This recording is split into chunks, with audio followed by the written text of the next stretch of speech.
Following this breaking news, James Harden shipped away from Houston. Now will be joining the Brooklyn Nets. This reported by Adrian Wojnarowski and Ramona Shelburne. And now Adrian Wojnarowski joining us here on NFL Live to give you all the details on this. So Woj, lay it out for us. What do we know about how this happened and how we got to this point?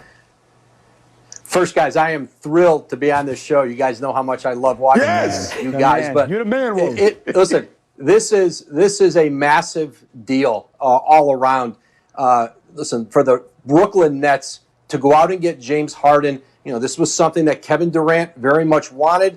He and Harden started talking about this months ago.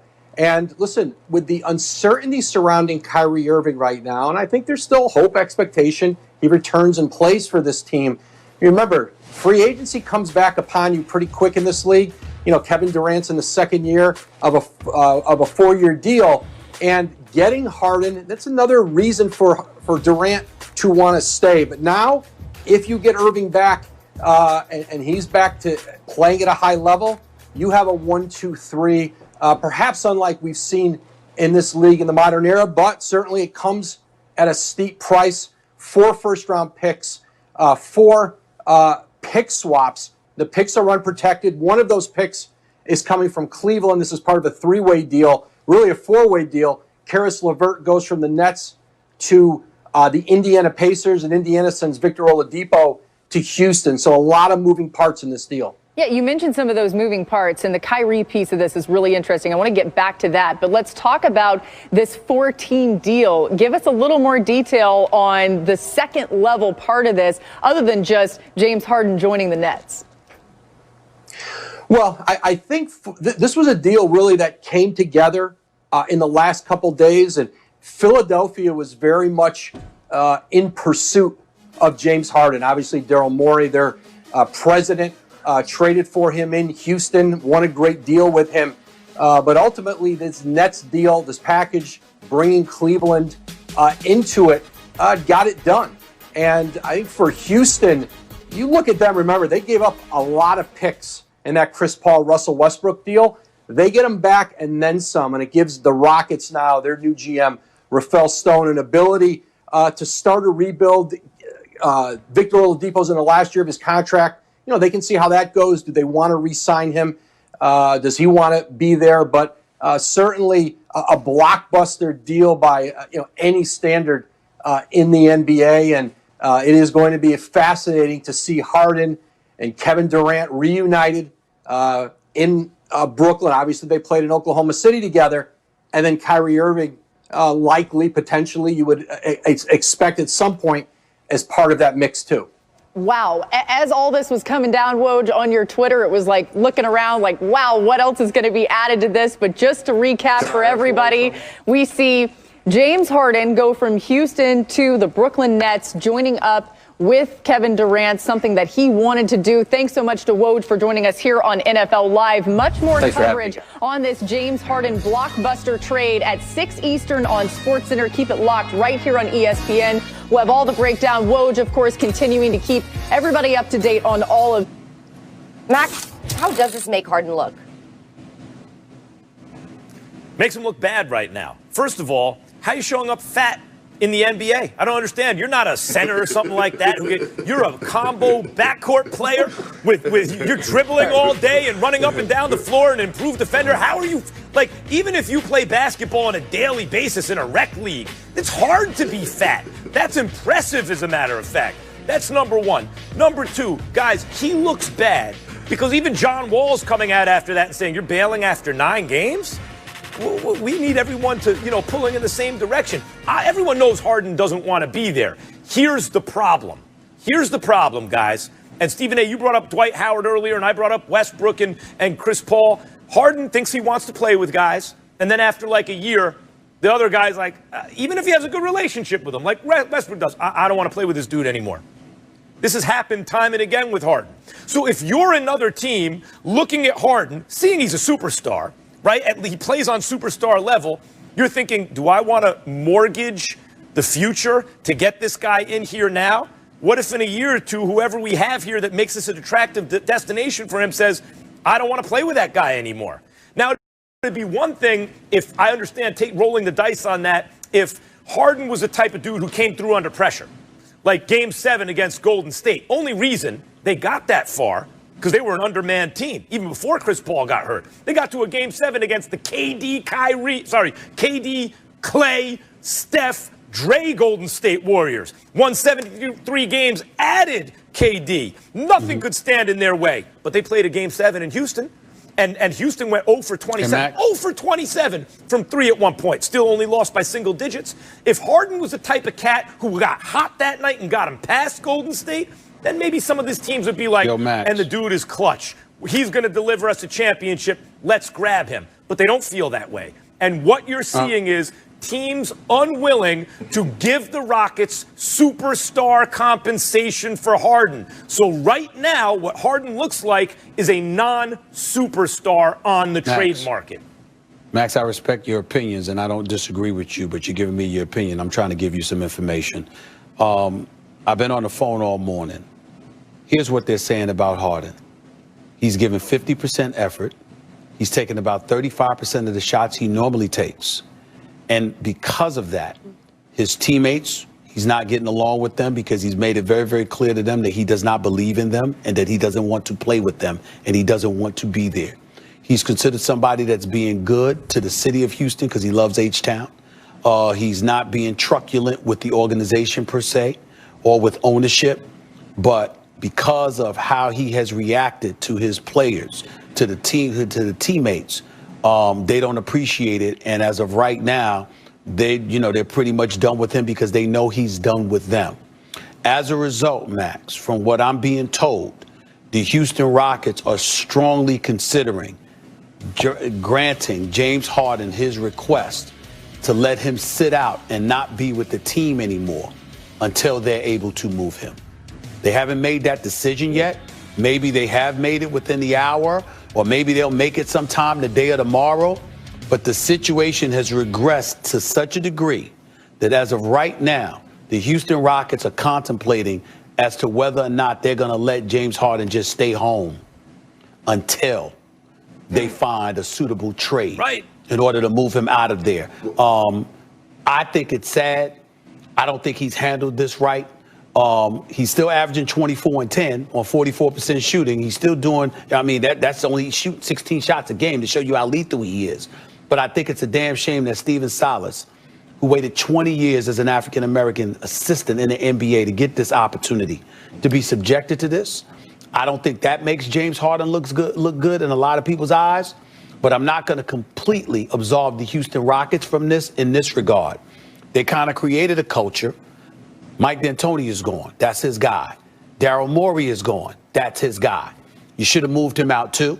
They didn't. He desperately wants out. And as a result, being a little bit overweight, taking 35% of his shots, giving 50% effort, although we all find that inexcusable, we also find it relatively predictable when a star tells you he wants the hell up out of there. And he told you before the season even began, and you did not grant him his wish. Again, I'm not absolving KP, James Harden, in any way. I'm just simply highlighting the situation for what it is right now. He wants to go to Philly. That would be his number one preference. Brooklyn would be number two. But the reason why Brooklyn isn't number one, because Kyrie is causing problems up in Brooklyn. So Philly's his number one destination right now, is preference. That's where we are. Well, I tell you one thing. Look, if I'm James Harden and I'm the Houston Rockets, right now they have no choice. Because what he did yesterday, they have no choice but to send him home and let him stay home. Yeah, That's not a good thing for James Harden. That's not a good thing for James Harden because he might come back looking like me, all right? But that's the first thing. Second thing is, he's bogus as hell, Stephen A. And he's not bogus for asking for a trade. He's not bogus for wanting to go compete for a title. Or he's not bogus for saying, his time is up. He don't really want to be here in H-Town right now. I get that. But the number one rule, the number one locker room rule is you can never throw your teammates under the bus. And that's exactly what he did last night. And with him going to the podium and saying, we're not good enough, that's disrespectful to John Wall. That's disrespectful to Christian Woods. That's disrespectful to Eric Gordon. That's disrespectful PJ Tucker, to House, to PJ Marcus Tucker, Cousins, to everybody. Yeah. That's basically saying I'm playing with a bunch of scrubs, and I'm not saying it to that nature because I think each and every one of those guys could play their tails off. You know, and they was playing inspired basketball before James Harden got back. So now you can't walk up into the locker room now because guys are giving you the side eye. These are still grown men at the end of the day that's not going to tolerate disrespect. And some things could transpire in that locker room that you don't want to transpire. We all know how Boogie get down. You know he's a guy that's going to speak his mind and a fight go with it. So the best decision right now is to grant James Harden his wish and get him up out of Houston, but let him stay home. It's not good for James Harden because, like I said, he's going to come back looking like me, but it's cool. He'd have to lose weight to look like you right now, Perk. This is why I told you guys over the last month, Harden had the leverage. This is what a superstar can do. He looks bad right now. There's no way to do it without looking bad. He looks bad right now, but he looks bad because the Rockets are not being offered superstar compensation for him. Remember when I told Fertitta directly I sent open letter to Tillman Fertitta. You have to trade him now. You have to let everybody know we're trading him. Come with your best offer. We're not negotiating. We're going to take the best offer. That would have gotten Fertitta maximum value, optimal value for James Harden. The longer you wait, the worse it's going to be. He becomes an increasingly distressed asset. This is what I'm talking about. Guys, when a superstar tells a team, I don't want to play here anymore, the best thing they can do is pull the trigger on a deal. Because if he does what Harden's doing now, they're going to wind up getting less for him than they would have gotten. I will say this real quickly. Christian Woods is no scrub. He's giving you 22 a night.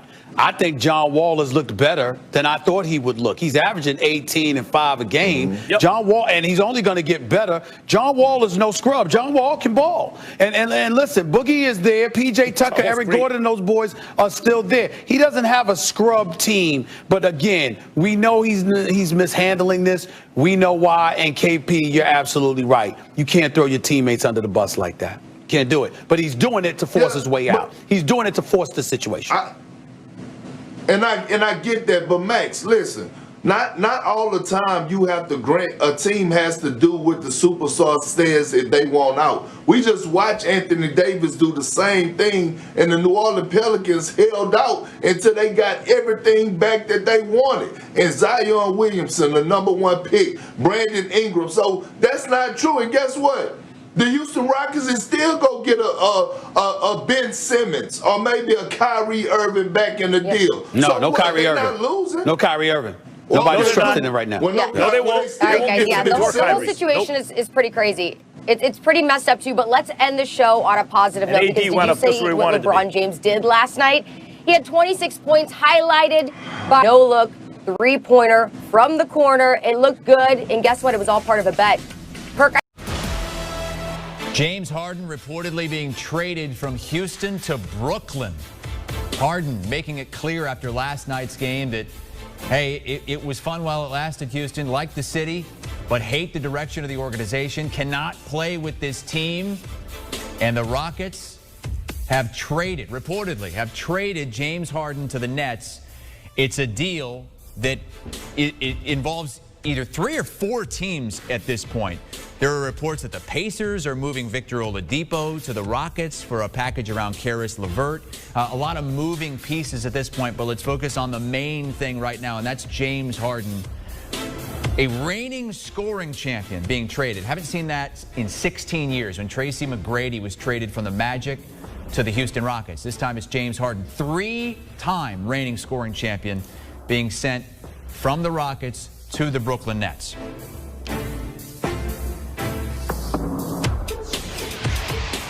All right, we got Rip Hamilton, the NBA champion, with us. Rip, what's your reaction here to Harden joining up with Kevin Durant and Kyrie Irving in Brooklyn? Chris, my predictions is coming to light. Remember early on this season, I told you that the Brooklyn Nets is coming out the East. And this right here, I was predicting something like this was going to happen. But now this is a big wow right now. I mean, when you look at the Brooklyn Nets, they were able to keep Kyrie Irving and Kevin Durant and still acquire James Harden. This was a huge plus. I mean, a lot of people expected that James Harden was going to move, but we thought that it was going to come with them being able to acquire somebody like a Kyrie Irving or Kevin Durant, or even in Philly, a Ben Simmons or Joel Embiid. So this is a big acquisition for the Brooklyn Nets. So right now they're sitting at 6-6, but it's so early in the season. They've had COVID issues. You know, Kevin Durant was out for a full season, hasn't played a lot with Kyrie Irving, and now you're going to get this third piece in there, James Harden. I mean, are there enough basketballs to go around? Because last time I checked, there's just one. Well, I think that was the question when you first looked at the Brooklyn Nets, when having Kyrie Irving and Kevin Durant on the same ball club. Both guys are on the ball. They dominate the ball most of the shot clock. Both guys are probably two of the better one-on-one players in the game. But I thought Steve Nash did an excellent job offensively, trying to play fast, trying to get up over 100 shots a game, allowing these guys to create on the fly, but also put them in situations like dribble handoff and pick and roll, and having one guy on the strong side and have the other guy on the weak side, allowing the court to open up. So it has worked. So now adding a guy like James Harden brings another scorer on this team. KD played with two great scorers in Golden State with Klay Thompson and Steph Curry. Yeah, both guys played off the ball most of the game, but he can adjust. Kyrie Irving played with a guy like LeBron James, so he had to adjust his game. The only guy that has to adjust their game now is James Harden. He's usually the guy that's taking more of the focal point of the offense from a scoring and an assist situation. But if he's willing to buy in and do all the other things on the court instead of scoring, then good things can happen for the Brooklyn Nets. Okay, so Rip, you said going into the season that the Brooklyn Nets would be the team coming out of the Eastern Conference, and this kind of solidifies it for you. The best team in the East at this point, clearly the best roster. But I know Brooklyn Nets fans are wondering, well, how do we stack up against the best in the West? Because that's really how teams are measured the last 15 years or so in the NBA. How does this roster now stack up against the Lakers, the Clippers, and the like? Oh, I think it puts them right at the top, right up there with the Los Angeles Lakers and the Clippers. And the reason why is you got three bona fide all-stars, three guys that has the potential to go out and win MVP again. I mean, Kevin Durant already got a lead MVP. James Harden has one. The only one that doesn't have one is Kyrie, but he's also been playing at an all-star level so far this season. I just believe that, hey, if these guys are willing to buy in. Now, James done played in Houston for the last 5-6 years in Houston and been the only guy and been the main guy. And he understands that, hey, I can't win a championship going out being the NBA leading scorer. I got to have other guys to compensate my game, and I got to be willing to do all the little things. If it's defending one game, if it's diving for a loose ball, if it's doing all the little things to make your team win. But now Brooklyn got three stars, and when you got three bona fide stars, especially knowing that we're playing in a COVID era where, if guys, you see what happens when it comes to contact tracing and guys are out for multiple games. Now you got three bona fide stars. If one guy's out, you still got two other guys that can carry you. You mentioned buy-in, and if the guys buy in, if everybody buys in, I think that's the question a lot of NBA fans are going to be asking about James Harden. I know people have, made fun of his physique, what he's doing off the court, and certainly it did not work out this season in Houston. Are you worried about the buy-in moving forward? I don't think so, Chris. And the reason why is he has to respect Kevin Durant.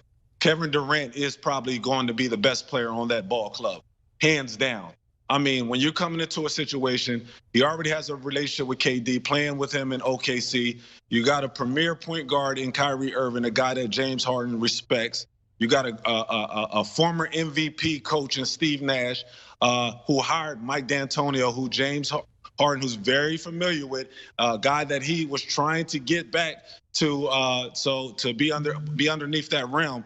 But I just think that when you got the type of the pieces and players on that team, you got guys defensively that's willing to buy in. James is coming to a new situation. He understands that, hey, you know what? When you look at when he retires and he looks at his career, he want to be considered as one of the best.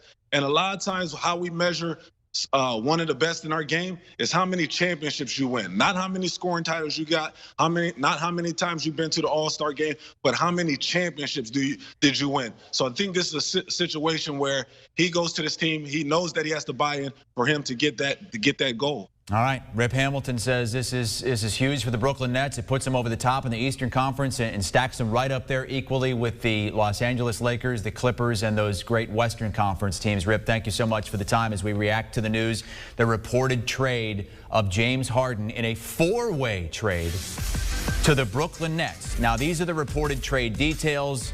The Rockets would get Victor Oladipo from Indiana in this reported four-way trade that the Cavaliers are involved in.